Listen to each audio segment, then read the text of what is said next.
man himself should be on the line right now. Hello, Barry, can you hear me? I can indeed, Dylan. How are you? I'm not too bad. Yourself? Great, thanks. Enjoying the show. Really enjoyed the Walking on Carrot song, actually. Played it at that. Oh, thanks a million. Thanks a million. I'm happy to hear that you like the whole lineup. Well, I suppose... Absolutely. Well, look, it's all Irish, so it's good for me, you know. Good stuff. Well, I suppose I want to waste no time. I want to get started straight in with a new song. I have to say, I've been listening to it a lot, just myself, just for the crack, and I actually really like it. I really like that whole kind of abstract kind of style, if that makes sense. I suppose, where did it come from? I think I wrote part of the song a couple of years back. It was on the Dart down to Bray, I think it was. Down to do a gig, and it's just kind of words just started coming to me. When I went in the studio to record it, I wanted to keep it kind of very simple singer-songwriter type of vibe to it, but we just ended up putting more production on it and just ended up being more kind of modern in sound, you know. I see. I'm sorry. I suppose what kind of reactions have you got to the song so far? Good reaction. It came out on Monday, so really strong reaction to it. People seem to love it, and it's quite overwhelming, to be honest with you. I haven't released music in a long time, so I've kind of forgotten how the reaction can kind of hit you, you know. I suppose it's good to kind of come back and to kind of refresh yourself, but what I want to ask is, how did you get started? How did you get to where you are now? Well, look, music has been part of my life from a young age. I played piano and guitar as a child. I suppose to get where I am now, I packed in a job a couple of years back and decided to concentrate on my music.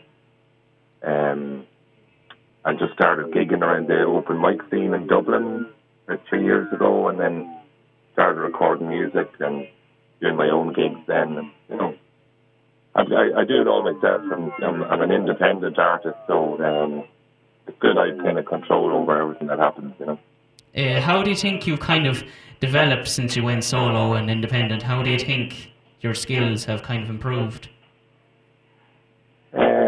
Well, I hope they've improved. I don't know if they have or not. I'd say they would, anyway. Look, I suppose from gigging full time, I suppose is the best way to improve skills or improve confidence. You know, I try and take something from every gig I do anyway, and whether it's a good or a bad experience, mostly good, of course. I noticed that you have a very wide range in terms of the type of music you perform. Do you think much about what you're going to write beforehand, or kind of how much of it comes to you as you go along? It depends on the song. Like diving in, actually, you know, it was in the work for about 2 years. So, you know, that was quite a long time for working on that song. Between the start of writing it and getting it to finished production. Other songs come to me in a one session or in a night, you know, and I can have the lyrics and music written in no time. So it really depends. It depends on the mood and depends on where I am and what the atmosphere is. I have to say, it's very interesting that you mentioned that the song was about 2 years in the works. I suppose in that regard, have you ever had, what kind of difficulties would you say you've had in terms of writing, and how do you normally overcome them? I get long periods of time where there's nothing coming to me at all, and I haven't found a way of overcoming that. I have left it maybe a year and a half, 2 years between writing songs, and you just kind of have to. That's just the way it goes. You just kind of have to let it go like that, and you know the dry period will kind of cease eventually, and then songs will start coming back. That's the only difficulty I would have, is actually not having the inspiration there sometimes. I suppose it's good to kind of have a plan going forward. Do you have one? Well, this year I'm going to release an album, hopefully by the end of the year. So I'm going to release a couple of singles between this and that. And that's really it. I've plans to travel out far later in the year to Poland and Sweden. I go there every summer. But long term, I have no plans. I don't do long term. I just kind of take each year as it comes, and whatever happens, happens. I think that's a better way to live. It's funny. I actually just before the show, I was speaking to someone that I realise is a mutual friend of ours, Jack Heeshan. Do you know who I'm talking about? Oh yes, Jack. I've been in touch with him recently. Yeah, he's a great guy. We haven't actually met yet, but we're kind of swapping over ideas for music and gigs and stuff like that. So he seems like a real gentleman, actually. Yeah, well, he's from my kind of local area, you see. So I've been talking to him, and indeed, we've spoken and recorded a few words, and they'll be played next week. But he tells me that you're going on tour soon. Can you tell me a bit more about that? It's in the early stages now at the moment. We kind of just shooting around ideas and maybe doing a mini tour of Ireland and possibly getting another artist involved as well.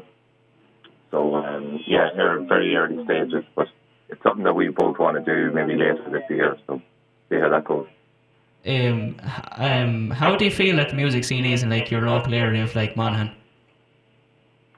In Monaghan, yeah, it's quite strong actually, and a lot of different styles of music are kind of, are to the forefront here. A lot of Irish country music, of course, in this part of the country. But with regard to original, alternative indie music, there's a strong presence here by a lot of really cool bands, and a lot of good festivals in this area as well. Do you think that the rise of kind of social media and streaming has kind of helped a lot of these artists become more popular? And what do you think would be different if this wasn't the case? Yeah, I think the modern day, the social media is helping people to reach a bigger audience, I suppose. It's certainly helping me anyway. If I didn't have social media, I don't know where I'd be, because the old way of gigging and all that, like people, I don't know, I think people don't go to gigs as much as they used to for unsigned acts. It is getting better, but especially in Dublin, like people go to a lot of gigs in Dublin, but down the country, outside the cities, basically, it can be tough. But the social media is brilliant. Spotify is a great way to get your music heard. People, like I use Spotify to explore new music every day, and I discover stuff that I end up loving then for a long time.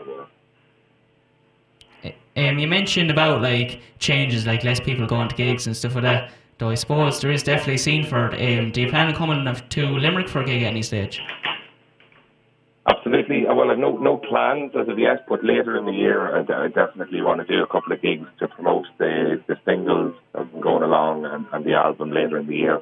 I have played in Limerick a good few times over the last couple of years, but I'm definitely due a visit very soon, I think. I see, and I suppose kind of a different question here.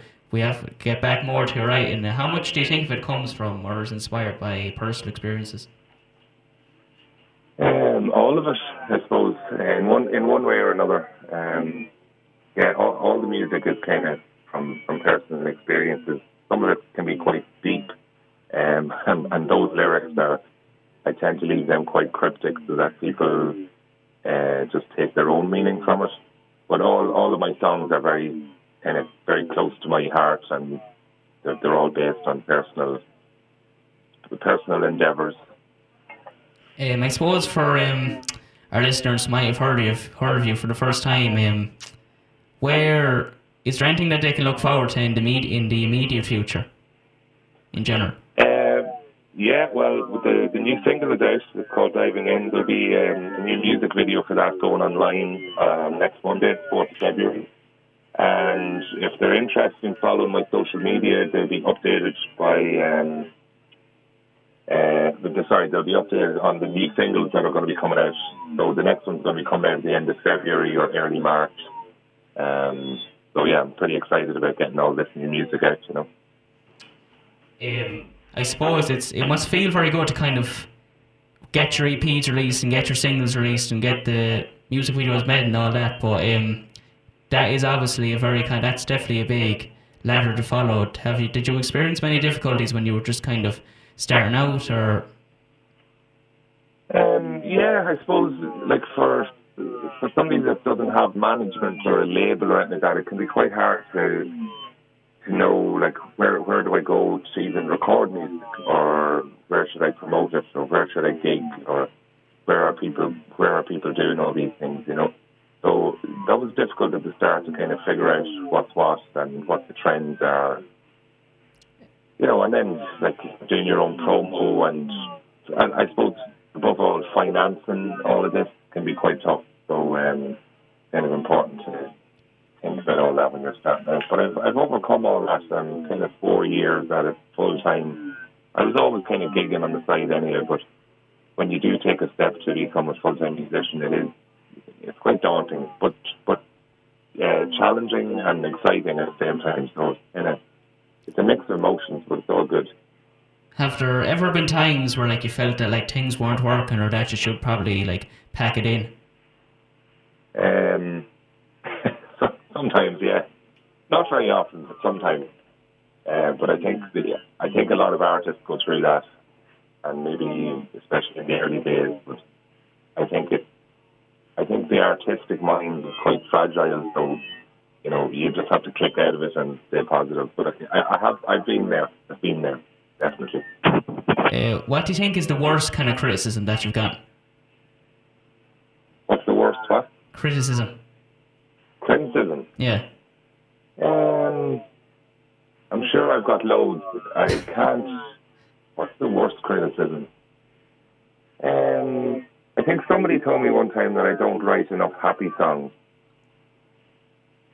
So I suppose kind of take that as you will. What's that? I suppose kind of take that as you will. Yeah. So and you know what? They could be right, but it's not.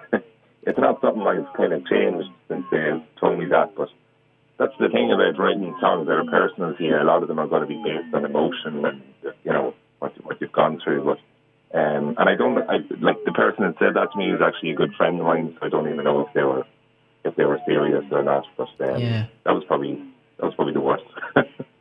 Though I suppose before we go, I want to thank you very much for coming on.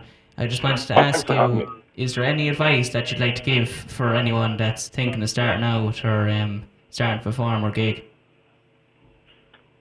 I guess the best thing to say to anybody is just kind of believe in yourself, and you know it's your music, so just feel proud about it, and also make sure you save a bit of cash for a rainy day, because you're going to need that sometimes. So. Is there anything else you'd like to share with the students of Limerick? No, I'm hoping to be down there soon. Do follow me online. Don't follow me in real life. That's just a bit creepy. Of course. Right. Well, thank you very much for coming on. It's been a great honour. Oh, thanks so much, Dylan. Thanks for having me on. Thanks very much. Goodbye. Cheers. Talk to you soon. Bye bye.